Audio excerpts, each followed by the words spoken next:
Origine et définition du mot sphérant. Sphérant, c'est le participe présent dérivé de ce nouveau verbe sphérer. Sphérer, c'est réfléchir dans le but de prendre conscience de son rapport et de son unité avec sa sphère, avec l'univers, avec la nature, avec tout ce qui nous entoure. Sphérant est inspiré du mot sphère. Sphère signifie une surface fermée dont tous les points sont à la même distance d'un point intérieur appelé centre. En l'occurrence, on fait allusion à la Terre comme notre sphère. Dans la sphère Terre nous avons l'homme au centre. Suite à une réflexion sur le sujet, non seulement j'en ai pris conscience de mon unité avec le monde qui m'entoure, mais j'en conclus également que tout est tout. Un exercice qui ouvre la porte de l'horizon. Paracelse disait: le monde est un vaste organisme dans lequel les choses naturelles s'harmonisent et sympathisent réciproquement. Émeraude disait: de même que toutes choses ont été et sont venues d'un, ainsi toutes choses sont nées de cette chose unique par adaptation. Les alchimistes disent: toutes les choses ont une essence commune.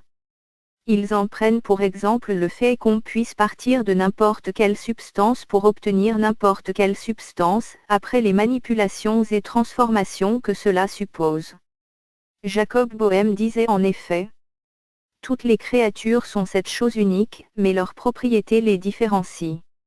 J'ai passé du temps à réfléchir en vue de mettre en évidence le rapport et l'unité de l'homme avec sa sphère, compris tout ce qui s'y trouve.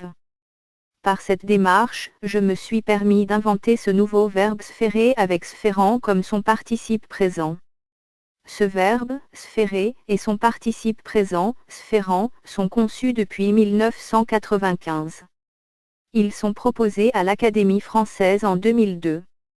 À savoir, les conditions d'adhésion d'un nouveau mot à l'Académie, c'est, pour que un nouveau mot adhère officiellement à l'Académie, ceci doit entrer dans les mœurs, c'est-à-dire, il doit arriver au stage du langage courant. J'apprécie de voir le mot servir d'usage utile.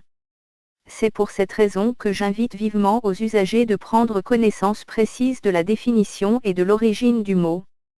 La fusion du nom, Raoul, le prénom de l'auteur, et le mot, sphérant, donne le nom composé, Raoul Sphran, le nom attribué à sa ligne de vêtements dont le concept est basé sur la philosophie. Chaque produit de la marque est porteur d'un message. Chaque produit porte un texte dans le but de transmettre un message à la société. La marque existe depuis plus de 12 ans. C'est sur cette notion de relativité et d'unité universelle que je puise mes inspirations pour concevoir les messages à passer par la marque, ainsi que pour concevoir ses modèles. Préconçus et programmés pour être mis à la portée du public, les textes de collection de la marque Raoul Sphran sont susceptibles d'être changés en vue de les adapter à l'actualité.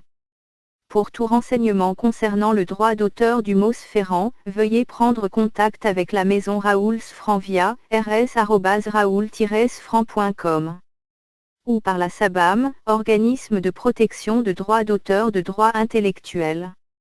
Soit, par le Bureau Benelux de droits d'auteur, au BPI. À La Haye. PS, depuis les années 90, le mot sphérant dans les moteurs de recherche était associé à une seule identité, à celle de son auteur. Mais, depuis 2006, il y a eu l'apparition de 2 autres sujets, dont un avec une société qui exerce dans l'immobilier aux USA. Une société que mon avocat américain Maître Patrick Fancao qualifie d'une société fantôme du fait que son existence reste que virtuelle. Il est impossible de mettre la main dessus.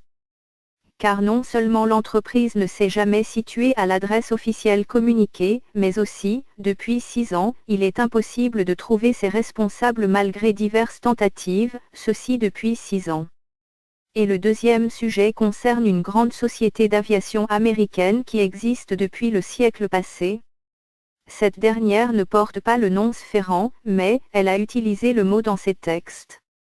Elle a eu l'amabilité de nous en faire parvenir un exemplaire. En effet, le fait que ceux-ci ne soient en rapport direct avec leur statut commercial ne pose aucun problème, ça ne représente aucun risque de préjudice bilatéral.